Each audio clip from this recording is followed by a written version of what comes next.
Hello viewers, আসসালামু আলাইকুম। Welcome to my channel cooking world of money. নিশ্চয়ই আল্লাহর অশেষ রহমতে সবাই ভালো আছেন। আমার আজকের রেসিপি ডিমের কোরমা। ডিম রান্নার আইটেমের মধ্যে ডিমের কোরমাটাই সবথেকে বেশি ভালো লাগে। এই রান্নাটা কিন্তু খুবই সহজ, আর রান্না সেটা সহজই হওয়ার কথা। চলুন তাহলে আজকে এই সহজ রান্নাই দেখে নিই। ডিমের কোরমার জন্য 7টি ডিম এখানে আমি আগে থেকেই সিদ্ধ করে নিয়েছি। একটা কাঁটা চামচের সাহায্যে একটু কেচে নিচ্ছি। একটু সাবধানে করতে হবে যাতে কুসুম পর্যন্ত কাঁটা চামচটা না পৌঁছায়। এইভাবে কুচিয়ে নেওয়ার ফলে ডিমের মধ্যে মশলাটা ভালোভাবে ঢুকবে, আর ভাজার সময় ফুটে ওঠার কোনো সম্ভাবনা থাকবে না।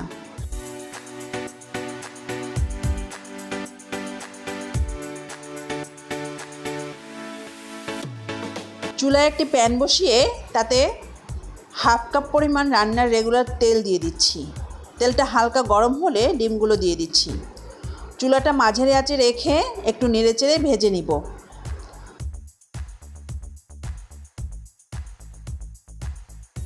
অফ ক্যামেরায় এখানে আমি হাফ চা চামচ পরিমাণ লবণ দিয়ে দিয়েছি। যাই হোক, খুব একটা বেশি ভাজবো না, বেশি ভাজলে শক্ত হয়ে যাবে। জাস্ট 2-3 মিনিট ভেজে প্যান থেকে তুলে নিচ্ছি।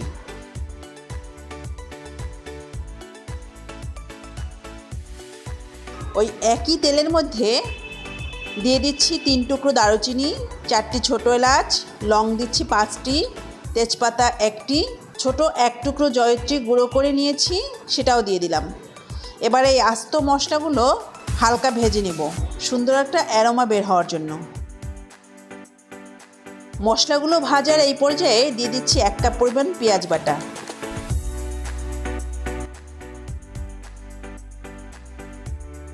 দিচ্ছি 1 টেবিল চামচ পরিমাণ আদা বাটা, হাফ টেবিল চামচ পরিমাণ রসুন বাটা,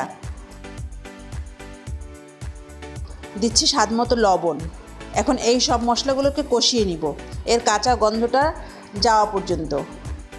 অবশ্য আপনারা চাইলে এর মধ্যে কিছুটা পেঁয়াজ কুচি ইউজ করতে পারেন। মশলাটা কষাতে কষাতে তেল উঠে এসছে। এই পর্যায়ে অ্যাড করছি 1/4 কাপ পরিমাণ টক দই। দইটা আমি একটু পানি দিয়ে ভালোভাবে ফেটিয়ে নিয়েছি। আর দইটা দেওয়ার সময় চুলাটা একটু কমিয়ে নিতে হবে, তা না হলে আবার লাম্পস ক্রিয়েট হতে পারে। আবারও ভালোভাবে কষিয়ে নিচ্ছি। ডিমটা দেওয়ার পরে রান্না করতে যেহেতু সময় বেশি প্রয়োজন হবে না, তাই আগে থেকেই মশলাটা ভালোভাবে কষিয়ে নিতে হবে। এবার এখানে দিয়ে দিচ্ছি 2 টেবিল চামচ পরিমাণ কাঠবাদাম বাটা। আপনারা চাইলে অন্য কোনো বাদামও ইউজ করতে পারবেন, তবে চেষ্টা করবেন বাদামটা ইউজ করতে, এতে ডিমের কোরমার স্বাদটা ভালো আসবে। বাদাম বাটা দেওয়ার পর আবারও কষিয়ে নিয়ে দিয়ে দিচ্ছি সেই সিদ্ধ করা ভাজা ডিমগুলো।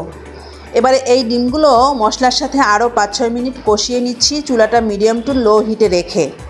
এখানে আমি কোনো পানি ইউজ করব না। দিয়ে দিচ্ছি 1 কাপ পরিমাণ লিকুইড দুধ। দুধটা আমি আগে থেকেই জাল করে নিয়েছি। হালকা কুসুম গরম অবস্থায় দিতে হবে, এতে করে দুধটা দেওয়ার পর ফেটে যাবে না। হালকা নেড়েচেড়ে দুধটা দেওয়ার পর ফুটে উঠলে দিয়ে দিচ্ছি 1 টেবিল চামচ পরিমাণ চিনি, তবে চিনিটা আপনারা স্বাদ অনুযায়ী বাড়িয়ে কমিয়ে দিতে পারবেন। এবার ঢাকনা দিয়ে রান্না করব হালকা ঘন হয়ে আসা পর্যন্ত। চুলার আঁচ মিডিয়াম টু লো হিটে রেখে 5-6 মিনিট রান্না করার পর এই ঝোলটা যখন এরকম একটা পর্যায়ে আসবে, তখন এর সাথে অ্যাড করছি 1 টেবিল চামচ পরিমাণ ঘি। চেষ্টা করবেন ঘিটা দিতে, এতে করে শাহি একটা ফ্লেভার আসে।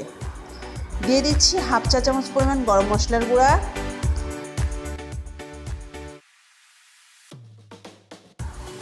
আর দিচ্ছি 5-6টি কাঁচামরিচ। আমার রান্নাটা প্রায় শেষ। ঝোলের কনসিস্টেন্সিটা মোটামুটি এইরকম একটা অবস্থায় এলে সবশেষে কিছুটা পেঁয়াজ বেরেস্তা দিয়ে 5 মিনিট দমে রেখে নামিয়ে পরিবেশন করে নিব। পোলাও কিংবা বিরিয়ানির সাথে এই কোরমাটা কিন্তু অসাধারণ লাগে। যদি ভিডিওটা ভালো লেগে থাকে প্লিজ লাইক ও শেয়ার করবেন, আর কাইন্ডলি আমার চ্যানেলটি সাবস্ক্রাইব করে পাশে থাকবেন সব সময়। দেখা হবে পরের ভিডিওতে ইনশাআল্লাহ। আল্লাহ হাফেজ।